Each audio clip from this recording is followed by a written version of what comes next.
नमस्कार। आज हमारे पास एक बहुत ही कमाल की कहानी है। शीर्षक है मिट्टी से सितारों तक।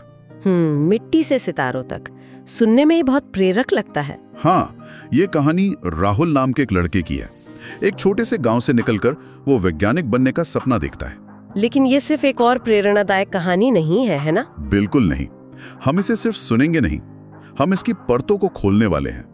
एक तरह से केस स्टडी की तरह देखेंगे कि सफलता के पीछे असल में काम क्या करता है। सही बात है, क्योंकि ऐसी कहानियों में हम अक्सर बस एक लाइन पकड़ लेते हैं कि मेहनत से सब मुमकिन है।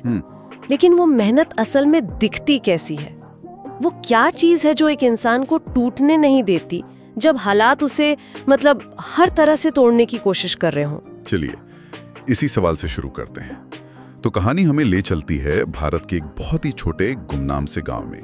एक लड़का है राहुल, और कहानी में एक बहुत खूबसूरत तस्वीर खींची गई है कि जहां गांव के दूसरे बच्चे खेल रहे होते थे, राहुल रात में बस आसमान को देखता रहता था।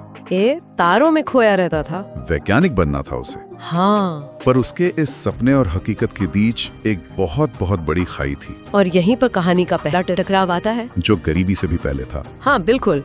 गांव के बड़े बुजुर्ग वो उसके सपने का मजाक उड़ाते थे। स्रोत में एक लाइन है जो बहुत चुभती है। वो कहते हैं, बेटा गांव से कोई वैज्ञानिक नहीं बनता, पढ़ लिख कर ज्यादा से ज्यादा नौकरी मिलती है। ये जो लाइन है ना, ये सिर्फ मजाक नहीं है। अगर हम इसे थोड़ा ध्यान से देखें तो ये उन लोगों की सीखी हुई लाचारी है, लर्न्ड हेल्पलेसनेस। अच्छा? हाँ, उन्होंने अपनी पूरी जिंदगी में यही देखा है कि उनके माहौल से कोई बहुत आगे नहीं बढ़ पाया। तो उनके लिए ये कड़वी सच्चाई है।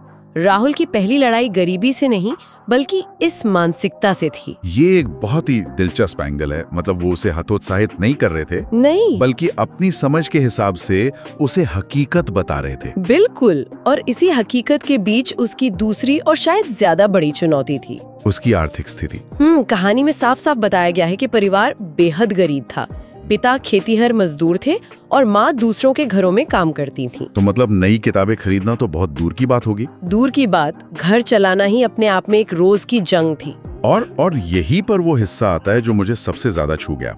वो अपनी ज्ञान की भूख मिटाने के लिए गांव के लाइब्रेरी जाता था। पुरानी किताबें पढ़ने, पुरानी फटी हुई विज्ञान की किताबें। और जो डिटेल दिया गया ना कि वो फटे हुए पन्नों को जोड़कर पढ़ता था ताकि कोई जानकारी छूट ना जाए। अरे वाह! ये सिर्फ जुनून नहीं है, ये ज्ञान के लिए एक तरह की भक्ति है। हाँ, और मनोविज्ञान में हम इसे ग्रिट कहते हैं या फिर ग्रोथ माइंडसेट। और स्रोत का ये हिस्सा उसकी एक टेक्स्ट बुक केस स्टडी है। ग्रोथ माइंडसेट वो क्या है? देखिए, दो तरह की मानसिकता होती है। एक है फिक्स्ड माइंडसेट जो कहती है मैं गरीब हूँ, मेरे पास साधन नहीं है, इसलिए मैं कुछ नहीं कर सकता। और दूसरी है ग्रोथ माइंडसेट जो कहती है मेरे हालात मुश्किल है लेकिन मैं मेहनत से इन्हें बदल सकता हूँ। अच्छा। राहुल का हर कदम इसी ग्रोथ माइंडसेट का सबूत है। कहानी में राहुल का एक कथन भी है जो इस बात को सीधे सीधे पकड़ता है। वो कहता है, जहाँ साधन न हो वहाँ जज्बा काम आता है। देखा, ये सिर्फ एक प्रेरणादायक लाइन नहीं है, ये उसकी पूरी मनोवैज्ञानिक रणनीति है। उसका जज्बा ही उसका सबसे बड़ा संसाधन था। उसने साधनों की कमी को एक बहाना नहीं बनाया। बिल्कुल नहीं, बल्कि और ज्यादा मेहनत करने की एक वजह बनाया।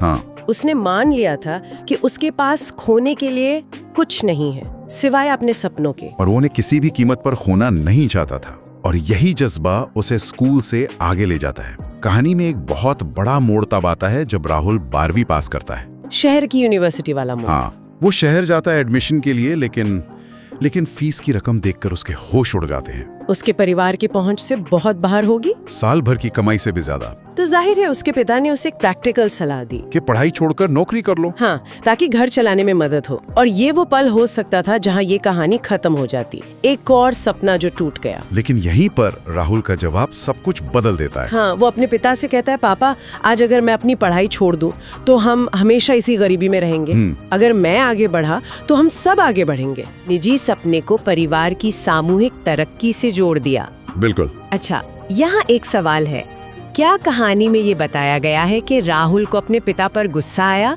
कि वो उसे समझ नहीं रहे? नहीं, स्रोत इस पर सीधे तौर पर कुछ नहीं कहता, लेकिन जिस तरह से वो जवाब देता है ना, उसमें गुस्सा नहीं है, उसमें एक जिम्मेदारी का एहसास है। वो उनकी मजबूरी समझ रहा था। हाँ, वो समझ रहा था कि उसके पिता गलत नहीं है, बस उनके पास उम्मीद खत्म हो गई है और वो उन्हें वो उम्मीद वापस दिलाना चाहता था। यही बात उसके किरदार को और भी गहरा बना देती है।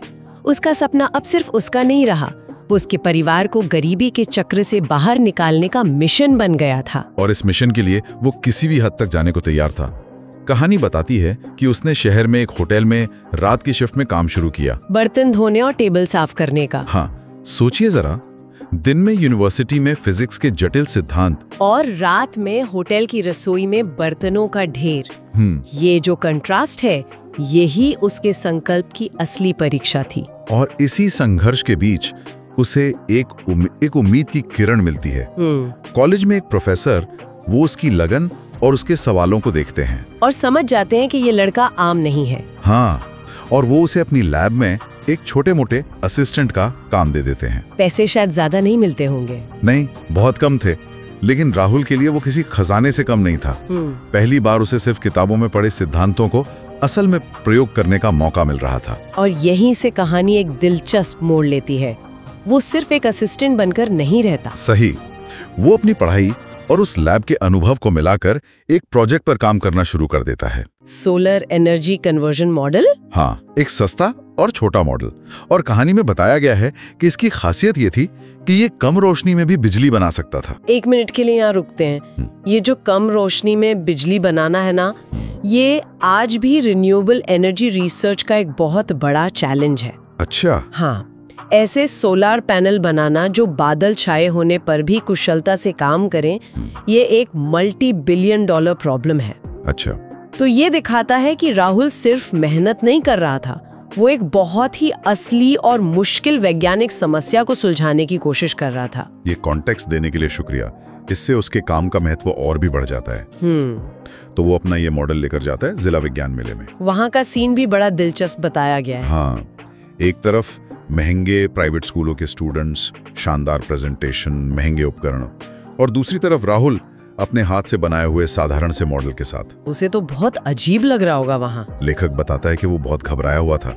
उसे लग रहा था कि वो यहाँ बिलोंग ही नहीं करता। और फिर वो जीत जाता है। और जब वो विजेता घोषित होता है तो वो सिर्फ एक इनाम नहीं जीतता, वो एक विचार को साबित करता है।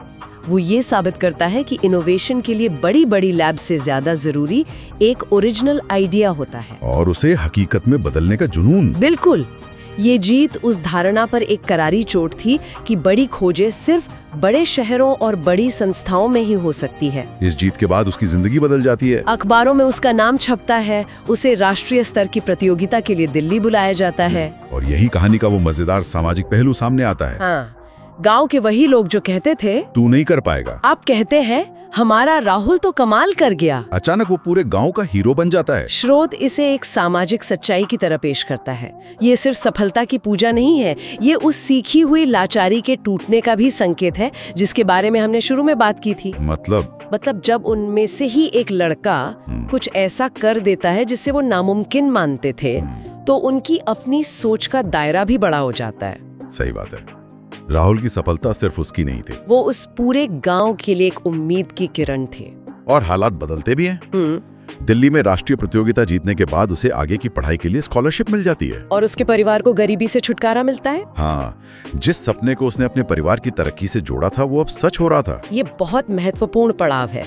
ये दिखाता है कि शिक्षा और इनोवेशन में सिर्फ एक व्यक्ति को नहीं बल्कि एक पूरे परिवार और कभी-कभी एक पूरे समाज को बदलने की कितनी ताकत होती है। कहानी का अंत बहुत ही खूबसूरत है।